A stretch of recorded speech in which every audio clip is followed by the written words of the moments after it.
Hello, friends. I was born in the 60s, 62. So my formative years, I grew up in the 60s and 70s.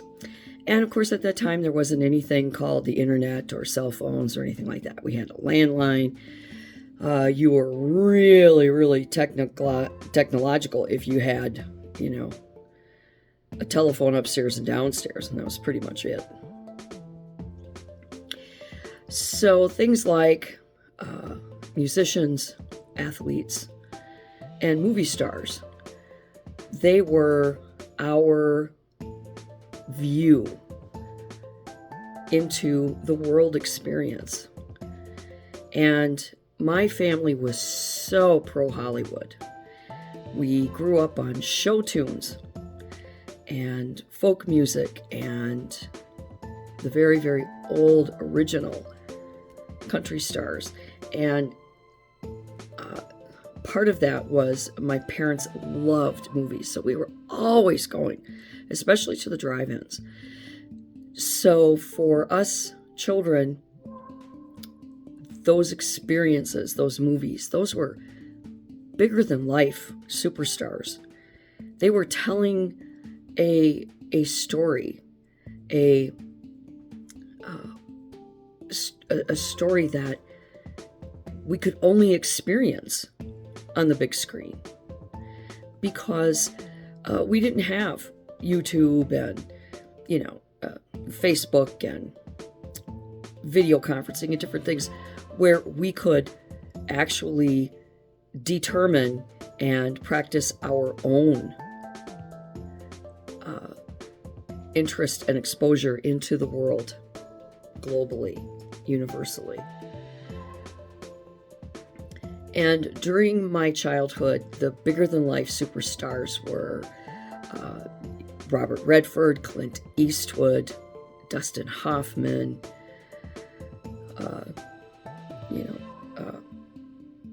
all the big stars, and that included Gene Hackman. And a couple of days ago, the tragedy hit the news that he and his wife were found deceased with one of their 3 dogs in their New Mexico home. Now, although inevitable, death is also a sad and bittersweet moment for those of us who are left behind. And for me, Gene Hackman was a bigger-than-life character. He was always on the big screen and playing really, really interesting roles. But he's from the old school Hollywood where you believed they were those characters. And it was hard to separate the real person from the character as it is now, because we have so much exposure to the intimate and personal daily lives of these superstars, our idols, heroes, and villains. They remained idols, heroes, and villains because we only experienced them on the big screen. And in teen magazines or Architectural Digest, which Mr. Hackman and his wife, they had several homes featured in Architectural Digest. Those were, magazines, newspapers, talk show interviews and stuff. Those things were very scripted and very controlled. And at that time in history, real life really wasn't something that they talked about. They talked about, the current affairs and Hollywood and their new movies and different things. It was really, really so much different being exposed to the world universally in the 60s and 70s than it is today. And I loved Gene Hackman, and I'm so sad. But I'm also, like a lot of people, just completely floored at what has transpired. since the discovery of his passing and his wife's passing. And being somebody that can be very dry and sarcastic and sick and twisted as I can be, I want to caution everybody out there that has that twisted humor, such as myself, not to make light of this, because Gene Hackman and his wife, they were the patriarch and matriarch of a family, a loving, beautiful family. They had children and grandchildren. And those family members, they have lost the matriarch and patriarch of their family. So I'm reaching out to all of you with the sick and twisted mindset, as I have, to not to glorify this or make light of it, because we're finding out some pretty bizarre things. One of the things is that their bodies were partially mummified. Now, I don't know anything about New Mexico's climates or environments, but I can kind of think that if their climate or environment was dry enough that people who die in New Mexico would be partially mummified when they're found, I would tend to think that would be, the status quo norm, and that we would know this about New Mexico here in America, and it wouldn't be a surprise. But I've never heard of that before, and I don't know if anybody else ever has. It seems very bizarre to me. I've never heard anybody say, yeah, we found a body and it was partially mummified, unless you're an archaeologist and you're, digging around in the pyramids. I mean, what the fuck? And during a press conference, one of the individuals at the press conference that was at the scene, they made a comment that hasn't been mentioned since, and I don't know, much about it, but they said that Gene Hackman's body was found as though he literally just dropped, like if you stand up straight and you take your coat and you drop it to the ground like this, how it buckles and accordions into itself. He said that's how he fell.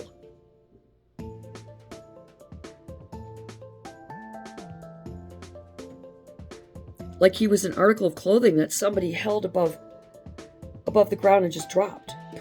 He folded down. They found the dog that had passed in the bathroom closet.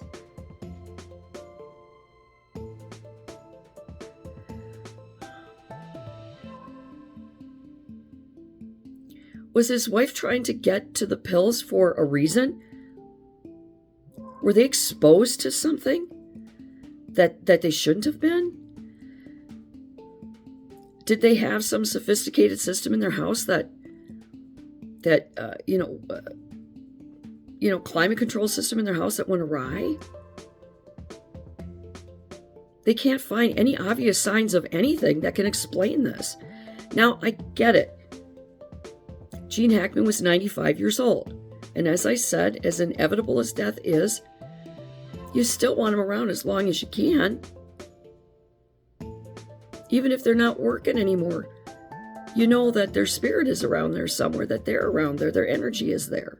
And it's sad when they pass. Clint Eastwood and Robert Redford, they're in their 90s. Dustin Hoffman, he's way up there. Bobby De Niro. By the way, I want to make a free plug for this. I know a lot of people are, really disgusted with Robert De Niro because of his political views, but he is one of the greatest actors of our lifetime. And he did a show, a mini-series, or limited series as they call them now in the 21st century, on Netflix called Zero Day. And if you haven't seen it, everybody needs to watch it. It's not just a mimic parody, a serious, dark parody of the Biden and Trump administrations, but the what ifs of the extreme attacks that can happen on the U.S. and that we are vulnerable every moment of every day. It is absolutely fantastic. One of the best shows I have seen in years. I recommend it. Netflix. It's called 0 Day. Watch it from beginning to end. It is worth every moment. But back to the Hackmans. I'm going to be listening to this very closely and watching what they find out. I'm sure it's probably, something not really out of the ordinary, but it seems extraordinary. How often do we hear of bodies being partially mummified? The scene had to be the most bizarre situation that those CIs have ever seen. His family's not just distraught, but they said they are just absolutely blown away, confused. They don't know what is going on. How did this happen? So yeah, losing the Hollywood greats, it is sad. Because, they were truly bigger than life. We didn't have a dime a dozen TikTokers or social media influencers. We didn't have 2,000 news stations that we could listen to. We didn't have, online or anything. Our exposure was very, very tunneled and limited and controlled. And so that was our baseline. And it is sad. I could never relate to someone like Gene Hackman, but I know that he brought great joy into my life, entertainment into my life, some meaning to different situations in my life, and I appreciate that, and I thank him for that. And I'm sad that he couldn't have just passed in his sleep peacefully like a 95-year-old man who's lived an incredible life should. He deserved that. And maybe it's because he's famous that we know. But I know that at 62 years old, I've never heard of them finding bodies mummified. You don't hear about that. That's just bizarre. So appreciate the great movie stars, musicians, athletes that we have, that we can emulate and we can honor, that bring us joy, that set examples for us. Honor them. And it doesn't matter if you are a fan of Patsy Cline or Taylor Swift. It doesn't matter if Gene Hackman or Brad Pitt. Maybe the cast from Jersey Shore is your go-to. It doesn't matter. What matters is that these people have become bigger than life. And they have become bigger than life to us. So go ahead and mourn the loss of Gene Hackman, Michelle Trachtenberg. How tragic was that? 39 years old. They're still looking into what happened to her the day before the Hackmans were found. Remember and honor those stars that we love. And by all means, please, if you're a sick twist like I am, remember that death is a real serious thing. It's forever. Death is forever. And that people loved them in real life. And that people have lost their wisdom, their support, their place in that family. And treat them with respect. Honor them. And know that you can say thank you for all the great roles that you played.